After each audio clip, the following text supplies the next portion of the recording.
Hello and welcome to this session. Dear learners, this is the 14th session in its series for the course MCS 221 Data Warehousing and Data Mining. In the earlier sessions, we had studied about the data lakes, data swamp, complex data and modeling of the complex data for the unit 6 that is trends in data warehousing. In today's discussion, let us focus on an important topic and a trend that is happening, that is real-time data warehousing, and towards the end we will discuss how Hadoop is helping us in building up the data warehouses. So nowadays the traditional data warehouses that are there, those were there earlier, are completely in the form of stale, outdated data. That too, most of the things are coming from the historical database. There the strategic planning is happening on the stale and outdated data. So maybe the data that we were using in the earlier data warehouses was 1 month old, but the trend nowadays is to have the real-time data on hand. So real-time data warehouses process and analyze data as it is generated, helping overcome the limitations of the traditional counterparts. So there are wide variety of applications we can see in today's session, ranging from e-commerce, health sector, insurance and other kinds of sectors, wherein which the real-time data warehouses are helping us the way that the requirements are happening. So first of all, let us have a simple focus on real-time analytics. This real-time analytics is nothing but this refers to the use of tools and processes to analyze and respond to real-time information about customers, products and applications as it is generated. Here you can take the example of an e-commerce outlet like Amazon or Flipkart, wherein which you want to have a kind of real-time analytics. How the customer's buying pattern is happening, or else what kind of products are on move or on sale as far as today's sales is concerned, or else the applications as it was generated. So this particular real-time analytics are helping most of the companies, and for that particular reason the data also should be available on real-time basis. So this particular thing has given a kind of momentum wherein which the data warehouses which were earlier designed using the historical data that is stored or else pulled into the repository and is being queried upon, this trend has been changed, and the data whatever is generated on hand or on demand or else continuous data, that particular data is used in the form of a data warehouse where the insights are in the form of the real-time analytics. So are the real-time analytics will happen with the traditional data warehouses? No, it is not. So it will be having a kind of other architecture, a kind of different architecture as we can say, so that it can support the real-time analytics on hand. In the Gartner, they had defined two types of real-time analytics. One is on demand, wherein which the system provides analytic results only when a user or an application submits a query. Otherwise, there is a second model that is called as the continuous, or else you can call that one as the streaming kind of thing, where the system proactively alerts users or triggers responses in other applications as the data is generated. So these are the two trends that are two categories of analytics that the Gartner has described. So real-time analytics requires a different kind of data warehouses to that of the traditional data warehouses we were talking all these days.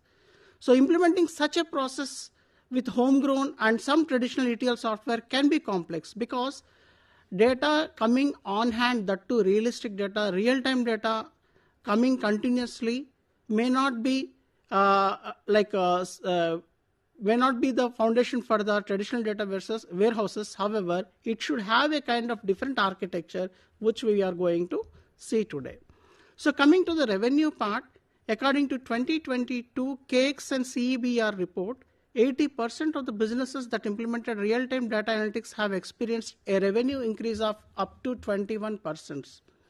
So you can see here the kind of difference that the revenue from the perspective of the revenue side. The study covered 1,200 companies in 6 countries, namely US, UK, Germany, Singapore, and Australia. That too, 4 industry sectors were considered there: manufacturing sector on one hand, automotive, finance, insurance, and telecom. So they had seen a kind of 20% growth rate in the revenue when the businesses are implemented using the real-time data analytics. So the total potential revenue gain in the regions and sectors studied is $2.6 trillion with the future potential of additional $1.6 trillion. So this is how the real-time analytics is helping in order to gain the revenue, or else in order to increase the revenue also. So this particular slide is the foundation slide for our today's discussion, as this particular topic is very much important in the trend of the data warehousing. So real-time data warehouses is a modern tool for data processing that provides immediate access to the most recent data. So here, what is happening? Data warehouses, already the concept we had learned during all these sessions. However, in this particular session, it is a kind of a fusion of real-time and the data warehouse. So both the things are happening here, and then we can call that particular modern data warehouse as the real-time data warehouse in order to produce the real-time analytics. So in short, the real-time data warehouses are called as RTDW. So these particular RTDWs use real-time data pipelines to transport and collate data from multiple data sources to one central hub, eliminating the need for batch processing or the outdated information. So there in the data warehouse, the traditional approach, what we had seen is it is happening in the form of batches. So there will be a frequency which is set for every 1 week or else 1 month, wherein which the complete data warehouse will be updated as per coming from the data sources. However, here it is happening on real-time basis. So there are certain real-time data pipelines laid over in order to transport and collate the data from the multiple data sources. And there will be a kind of trigger wherein which once the data is being changed, however, it will be a kind of real-time data, and automatically that needs to be updated in necessary repositories or the data warehouses. So in the real-time data warehousing, the data warehouse updates each time the system executes a transaction. It means that when a query triggers in the warehouse, it will return the company status at that particular point of time.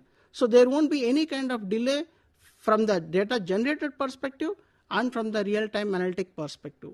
So we can call it as the near-time data warehouse. May not be the real-time, however, nearing real-time, so that the whole concept can be applied. So RTDWs are capable of faster data ingestion and processing speed. So both these things are the primary concerns whenever we select the RTDW. So one thing is the faster data ingestion, and the second thing is the processing speed, higher processing speeds, wherein which immediately, if at all there is a query or else a trigger kind of thing happening, then immediately the data in the form of analytic will be displayed. So this is what the earlier slide means. So there are certain pipelines you can see here. The data warehouse updates each time the systems executes. However, there are certain pipelines laid over.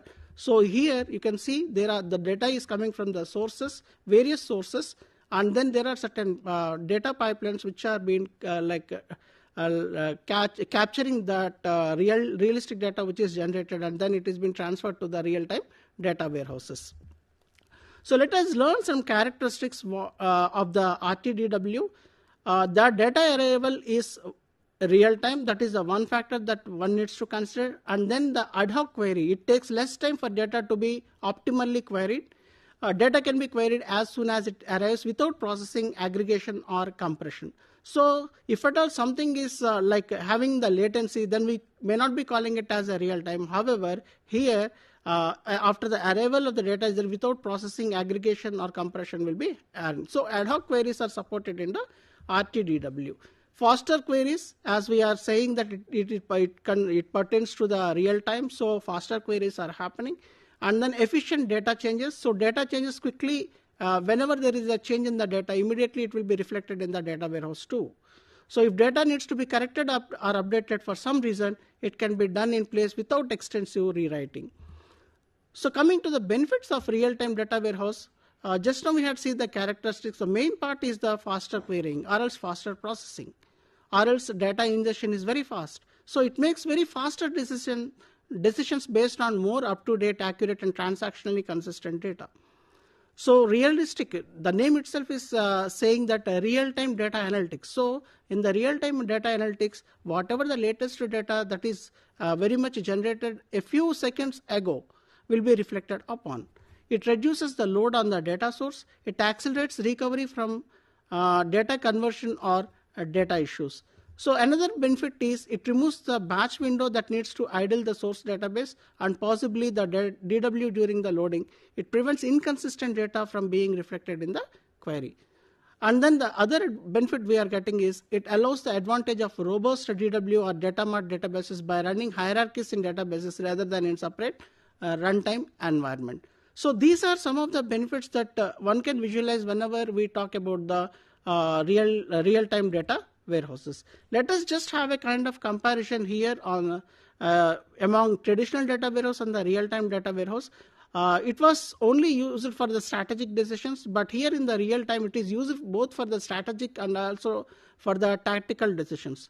So the additional benefit we are getting from the real time is the tactical decision benefit. And then it is difficult to measure results for this in the traditional data warehouse. However, it allows results to be measured through operations. And these particular things already almost when we considered the use case of e-commerce or healthcare sector, so almost the real-time data warehouse benefits are almost unrealistically they are visible to us. So it one of the differences, it has data in the form of months, weeks, days, and so on. But in the real-time data, it may be limited. It may be the data whatever that is being generated a minute ago or else few seconds ago, that is considered and is displayed in the form of a visualization. Historical data is used. Here only real-time data is used. So there is nothing called as historical data here in the real-time DW.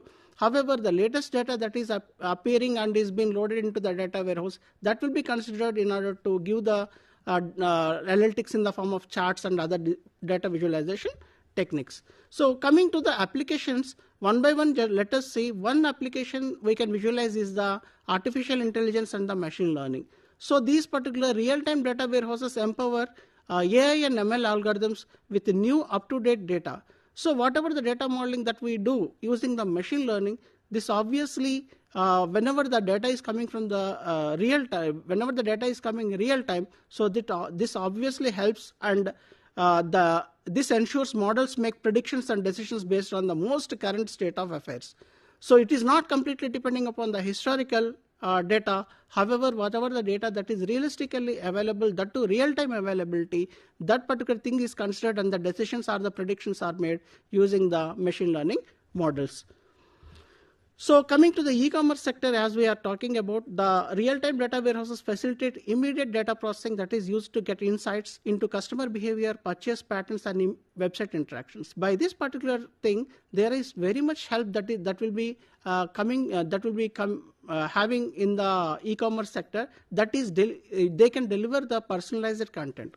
Suppose if you are interested in some sort of books or something like that, so immediately your pattern is being recognized on realistic analytic, and then obviously the they can plan, the system can plan the personalized content that may be targeted to the customer, whoever is like looking for some sort of products, only one category or two categories of products. So targeted product recommendations can be based on customer to customer, and also they may vary from customer to customer. So that kind of thing can be targeted to the customers by having the real-time data on hand. And then there will be a kind of swift customer service wherein which the system won't get a kind of latency. However, upon availability of the real-time data, it will be immediately targeting the user by delivering the personalized content. So additionally, the real-time inventory updates may be one of the advantage that the e-commerce industry will be getting to help maintain optimal stock levels, minimizing overstock or else the stock out scenarios. So this particular thing is very much important from the perspective of the e-commerce companies. And then the next benefit is the manufacturing and supply company. So these particular real-time data warehouses support advanced manufacturing processes such as real-time inventory management, quality control, and predictive maintenance. So you can see here all these three components, whatever we had talked about. Real-time inventory management is the biggest advantage. So without wasting the warehouse space and other kinds of the physical warehouse spaces and other kinds of things, so automatically they can maintain the inventory management depending upon the analytics that are coming, and then quality control also can be happening, and the predictive maintenance can also be one of the benefit that the manufacturing and the supply chain companies are getting. So you can make swift adjustments in production schedules based on instantaneous demand and supply data to optimize the resource allocation and resource downtime. So when we talk about the health sector, it provides instant access to patient records, laboratory results, and treatment plans, improving care coordination among the patients and the doctors. So they also support real-time monitoring of patient vitals and provide immediate responses to critical changes in patient conditions. So this is almost happening in most of the health sectors, wherever the data on real time is available, all these things they can plan for, and then they can coordinate, or else they can support the patient in a real time monitoring. So coming to the banking and finance industry, the latest updates on customer transactions, market fluctuations, if at all they are happening, and then the risk factors. So these are the advantages that the banking and finance sector is getting from the real-time data warehouses.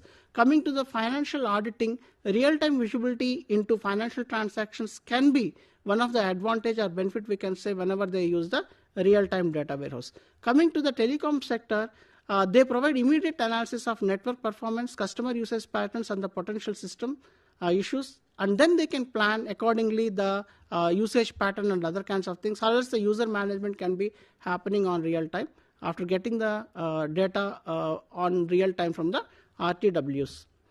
And coming to the energy sector, in the energy sector, these particular RTDWs provide instantaneous data on energy consumption and grid performance and outage situations. So this can be, the outage situations can be controlled. However, whenever there are depending upon the grid performance and other kinds of parameters, that one set for the outage situations can be controlled.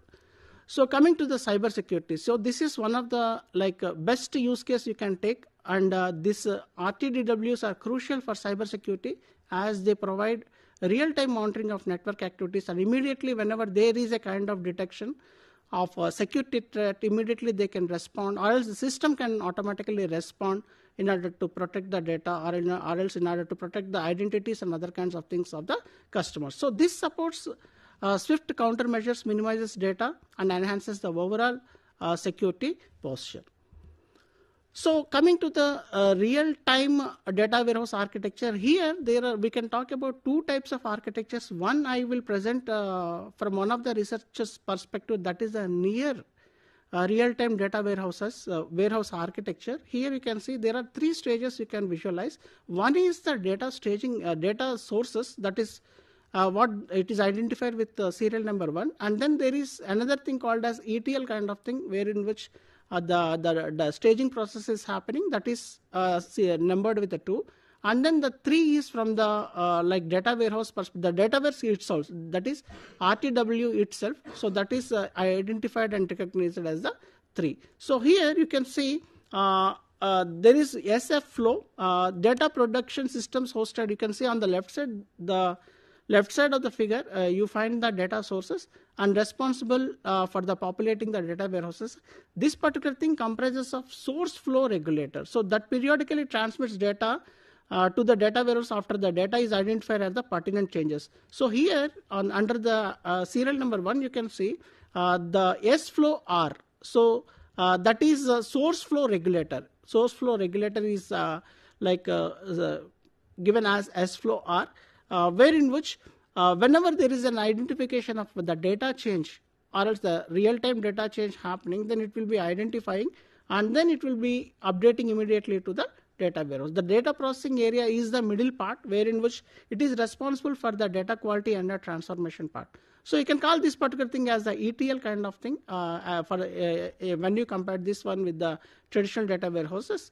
And this block contains the data flow regulator. As it has the source flow regulator under serial number 1, we had identified. Here in the data processing area, it is been recognized, registered as data flow regulator, used for detecting the transmission ready source. So once that thing is updated by source flow regulator, immediately that will be cached upon by the data flow regulator and it will be updated updated to the data where RTDW. So after cleaning and cleansing, and then the ETL workflow collects the records from the transmitting data source and transforms them to the data warehouse format. So the DPA also has the myriad responsibilities like the quality checks and other kinds of things. And here, another regulator will be working, which is, we can call it this one as the orchestrized regulator, and we call that as the workflow regulator or WFlow R component. And the last thing, that the extreme right side, you will find the data warehouse itself. So this particular RTDW is comprised of dimension and fact tables. I'll show you. So on the right side, you can see towards the right under the serial number 3, you can see it is consisting of the dimensional tables, DM1, DM2 and other kinds of things. Along with that, you have the fact tables associated. And this particular third component is called as the data warehouse itself, or else the real-time data warehouse itself. So this is one particular model one of the researchers has proposed. And the second model, you can see this is the architecture of the real-time data warehousing. That too, this is based on web services. So here the basic components that it contains is the WS client, and then WS client is nothing but it is web service client, and then the CDC data is there, and then the works WS provider is there, and the other regulator or else the other component is the ETL component. And here in the ETL component, you can see WS provider, and then the metadata is being splitted into 2. The data is splitted into 2, and then real-time data integration is there, and then report, monitor, analysis and data mining tools are towards the right. Let us see one by one. The complete architectural component, as we had seen in the figure, consists of the metadata, web service client, that is called as WS client, WS provider, ETL, real-time partition, real-time data integration, and then the data warehouse. How this particular whole architecture works is like the CDC, whenever there is a change kind of thing in the data, or else the data is been updated on real time, then immediately the CDC designating the modified data is initiated by the WS client and sent to the provider through some sort of web service. And this particular CDC involves usage of various techniques of identifying the change. Like how this particular CDC knows that there is a change in the data. One thing is the direct extraction from the source data, if it is new, or else it may be depending upon the time stamp. So suppose while seeing the timestamps or comparing the timestamps, it will be identifying that the data is been just now the data has arrived, or else it has been updated. So that particular thing, using the timestamp comparison also it can take. Application aided, file comparison based, like these are the techniques that the CDC will be following in order to identify that the data is real time, data has been updated and it should be forwarded to the real-time data warehouse. So data is populated in the real-time partition to a WS provider web service based on the data transmitted by the WS client. So CDC is the identifiers, and then WS client is the sender, and then WS provider is a kind of channel, and then there will be a kind of SQL query which is being generated by a web service through SQL generator. And this particular metadata as well as the original data, both of them will be differentiated, and then this will be updated into the real-time data warehouse. The data orchestration between the data warehouse and the real-time partition is handled by the real-time data integration component, which acts just like a glue between the both. So in case of hybrid request, one data is coming from the traditional data, some data will be coming from the traditional data warehouse or else from the historical, and then some data will be coming from the real time, and then both the things will be merged and the visualization will be produced to the user. So this is how the whole architecture will be playing or else orchestrized, so that the through this particular web services the whole thing has been happening. So there is another thing called as Hadoop, which has been taking prominent place. And this Hadoop is nothing but a kind so this data warehousing using the Hadoop, we will be seeing it in the next class. So before winding up, let us see, we had studied the component called as data warehousing using the real-time data that is coming from the sources. It has been updated, and we had seen in this particular session two kinds of architecture pertaining to the data real-time data warehouses. And in the next session, let us see how the Hadoop will be helpful in order to building up the data warehouses. With this, I conclude this particular session. Thanks for watching.